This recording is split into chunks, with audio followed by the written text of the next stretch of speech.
for Monday, September the 11th, 2023 to order. May I have a motion on the minutes? Moved and seconded. All those in favor? Any opposed? That is carried. No. Are there any agenda additions or deletions? None, Your Worship. Okay. May I have a motion to resolve into the committee of the whole to hear delegations on items on the agenda? All those in favor, opposed, carried. Is there anyone here who's wanting to speak to us on any item on the agenda? Move we rise and move forward. Second. All those in favor, opposed, carried. Brings us to the consent agenda, the highlights of which include the receipt of committee minutes, the award of the contract for Oracle Enterprise Performance Management subscription contract, the UBCM Community Resilience Investment, the grant application, an application to amend the food primary liquor license and add patron participation entertainment endorsement for Marina One Seafood Restaurant. There's the Richmond Cultural Center Annex Public Art Mural Project proposal.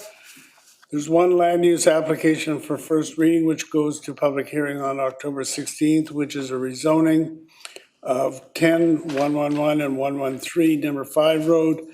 And it's rezoning from the single detached RS1E zone to the arterial road compact 2-unit dwellings. And we have the response to Metro Vancouver's referral for the land use designation amendment to the Metro 2050 regional growth strategy proposed by the City of Surrey. And that's it. May I have a motion to adopt those items by general consent? So moved. Second. Moved and seconded. Does anybody wish to speak? Okay, Councillor Wolf, we'll go to you first. Hello, Yeah. it's Councillor Wolf here. Yeah, we can hear you. We're not seeing you, but anyway, just go ahead. We can hear you loud and clear. Okay, thank you very much, Your Worship. I just had a question. I've been back and forth with staff on this one, and I just got some recent clarification. This is in regards to item number. I'm in favor of everything on the consent agenda, but I do have a question about item number 11. It's the application for rezoning. And the question, the most recent one I just got an answer to, which I think is very pertinent to this item, is about 4 months ago, this same developer was given approval by us at public hearing for a development on Woodhead Road. Tonight, we're considering, by the same developer, a rezoning on number 5 road. There's a lot of parallels between these two developments. Both of them had renters at the time that council considered it, at first reading, second, third, public hearing.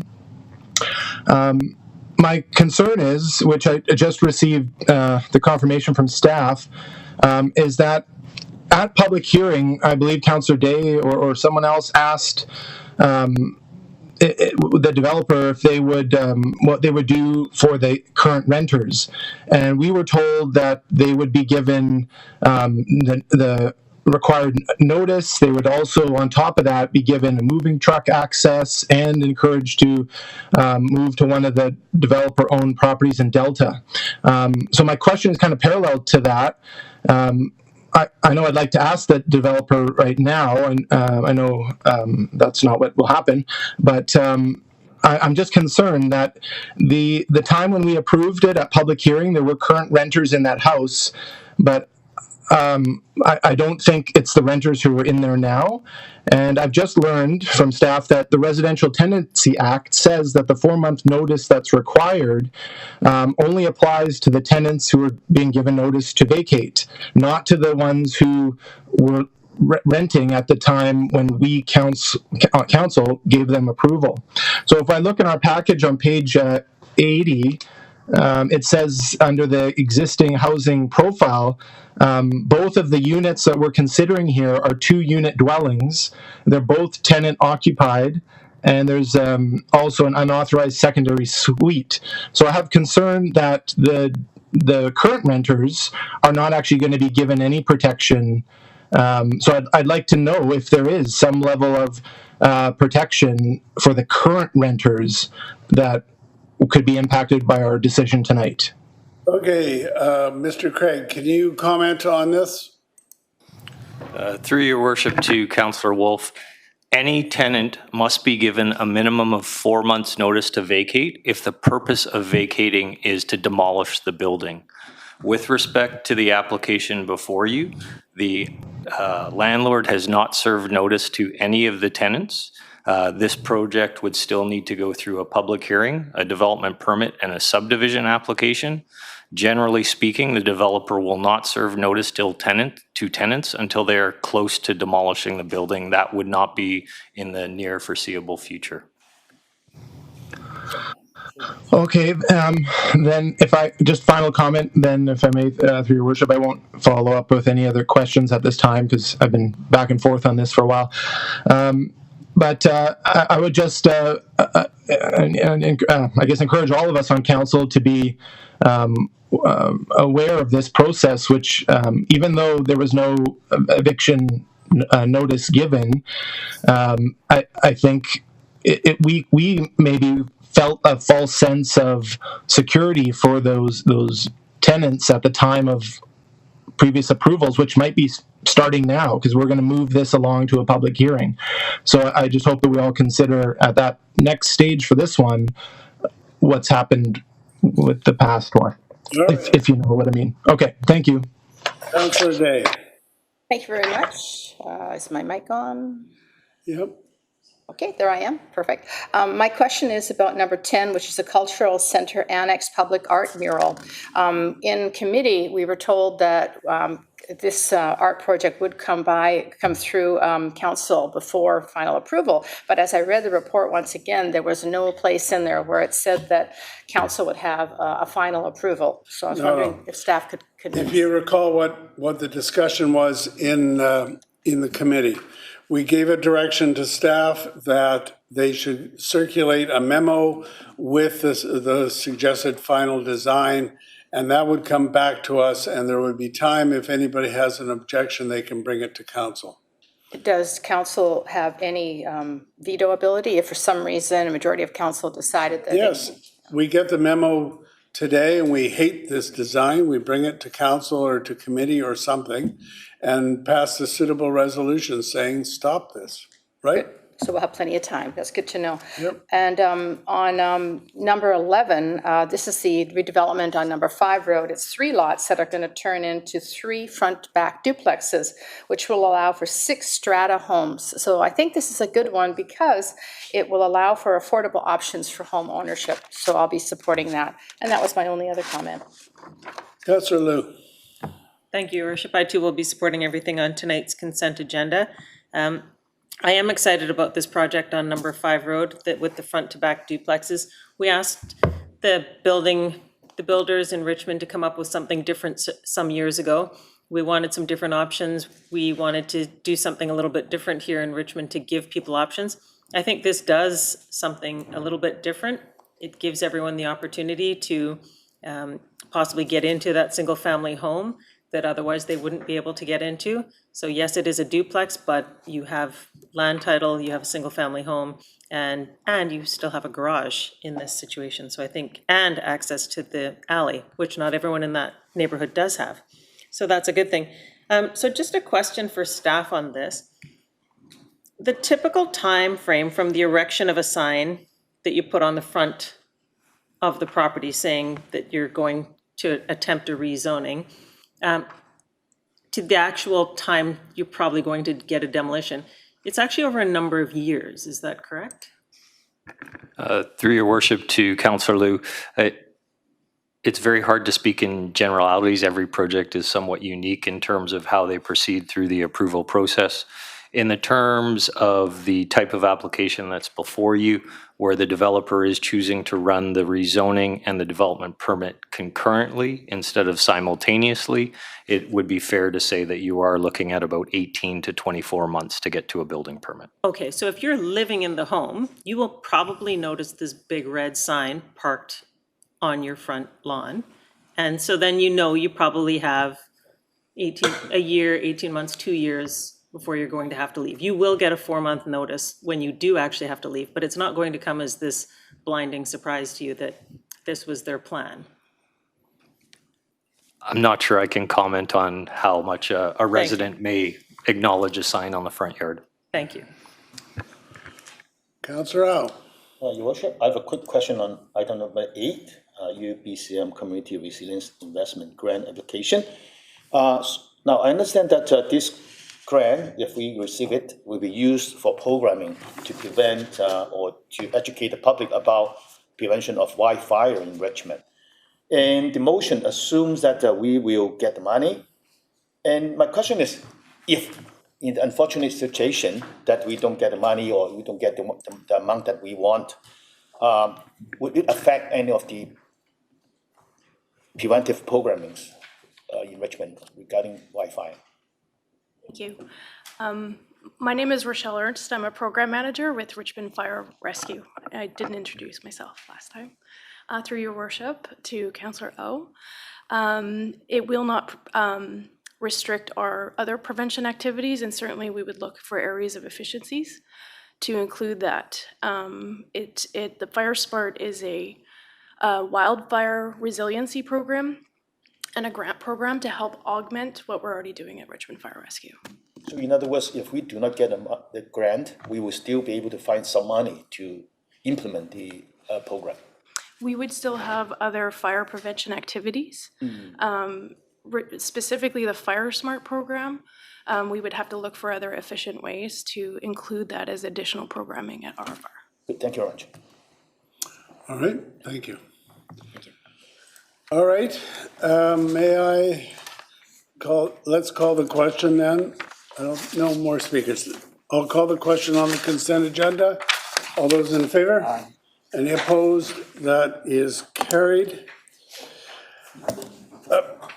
So that brings us to the public announcements. I've got a few announcements. First of all, the city advisory committees are looking for applicants. We're accepting applications for vacancies on a number of advisory committees, boards, and commissions. There's over 60 positions open for terms beginning in January. The council-appointed roles are voluntary, and applications along with a resume should be submitted by Friday, September 29th. So if you want more information, go to the Richmond website /advisory.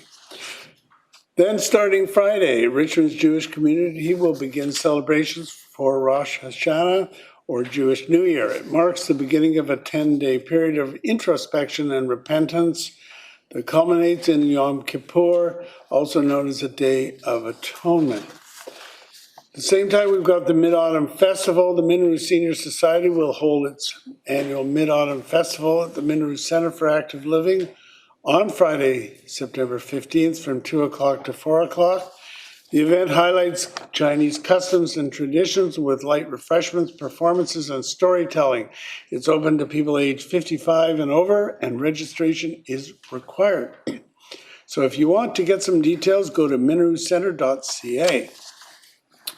Then we have basically the resurrection of a great tradition, the Terry Fox Run. The annual Terry Fox Run to raise money for cancer research takes place at Gary Point Park this coming Sunday, September 17th. Registration starts at 9 o'clock in the morning. Richmond will join over 650 communities across Canada and around the world to honor Terry's legacy and the ongoing fight against cancer. So for information, go to terryfox.org. Then we have Culture Days, which returns on September 22nd with free in-person and online activities that celebrate and inspire art and creativity. Richmond is consistently recognized as being among Canada's top 10 most engaged cultural communities. This year, we'll once again see dozens of local artists and arts organizations offer interactive events and behind-the-scenes access to a wide range of art forms and creative practices. So Culture Days runs until October 15th, and details can be found at the Richmond website /Culture Days. And finally, there's a new exhibit. It's a unique new exhibit which opens at the Richmond Museum on Saturday, September 23rd. The Richmond Kids looks at the history and culture of our city through the eyes of children. their memories and artifacts. So for details of this free event, go to richmondmuseum.ca. So, Mr. Clerk, bylaws for adoption. Thank you, Worship. There is one bylaw for adoption with no noted opposition. Councillor Day. Much. I was reading the development permit panel minutes, and I noticed that, and not Mark, but there was a number of people in opposition to this redevelopment on Lindsay Road. Just a minute. This is a housing agreement bylaw for adoption in Canby Road. Sorry, am I on the wrong one? I believe you are. I apologize. Okay? So, we'll call the question. All those in favor? Any opposed? That is carried. Then, Mr. Clerk, development permit panel.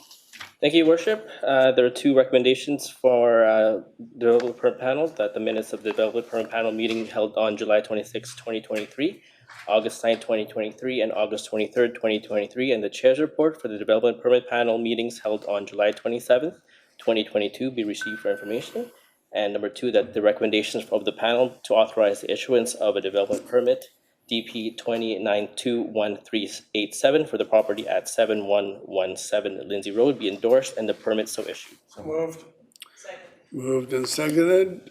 Councillor Day, did you have a question on this one? Yeah, I did. I was just, I see that Linwood Drive is supposed to go into Linwood Road, which I understand on the aerial picture it does, but a number of people in the area on Linwood Road in the cul-de-sac were concerned about parking problems and people parking in front of their house to the point that they had to put cones in front to maintain access to their properties. I was wondering if there had been any follow-up since the last information in July 27, 2022.